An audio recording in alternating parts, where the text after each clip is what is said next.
Троица православие dindegiler için zor beyrem. Troitsina koyun beyremi de birteler. Beyremde koyunlu bize uylası da var. Bu künni üylerini hem şirkevlerini yeşillik bile biziler. Yeşil көңілләрне yoğurtuğunu gövdelendirirsüdüz.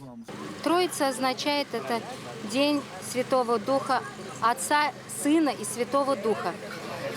В этот день мы все вместе веселимся, празднуем, отмечаем этот праздник вместе всем селом и, конечно, с приезжими гостями. Рушуган авылында бейрем быйыл 5-нче мәртәбә үткәрелде. Троица халыкны берләштереп кенә калмый, аларны бер-берсенә якынайтады. У нас год национальной культуры и традиций. И вот то, что шуганцы возродили этот праздник, и они по-своему его отмечают, возрождают эти каноны, и это очень приятно, потому что дети, они должны расти в своих традициях, уважать, знать основы своей религии. Бейрем төрле районнардан рус фольклорын яратучыларны да үзенә җыйды. Сәхнәдә театральләштерелгән томаша күрсәтелде. Сабантуй формасында үткән уеннар бәйрәмнең бизәге булды. Тантаналы чара халык җырлары, әйлән-бәйлән һәм уен-көлке белән үрелеп барды.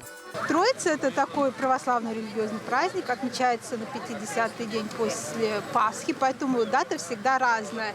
Это такой вот праздник, можно связать немножко с Сабантуем, то есть тоже окончание полевых работ, все. Люди все завершили, можно отдохнуть, и вот мы так вот сейчас устраиваем. Троица несет добро, любовь, счастье. И самое главное, что принесло нам мир. Не только в нашей деревне, не только в нашей стране, но во всем мире, чтобы был мир. Районда төрле милләт халыкларының бергә җыелып бәйрәм итүе сөендерә. Рушуган авылда тырыш, тату хезмәт сөючән халык яши. Бәйрәм ахырында ул җирлек активистларына, Черемушки ансамбле вәкилләренә, бәйрәм үткәрүдә ярдәм итүчеләргә, ихата тирәсен тәртиптә тоткан гаиләләргә истәлекле бүләкләр тапшырылды. Лилия Шәймиева, Динар Нуртдинов, Мөслим телевидениесе.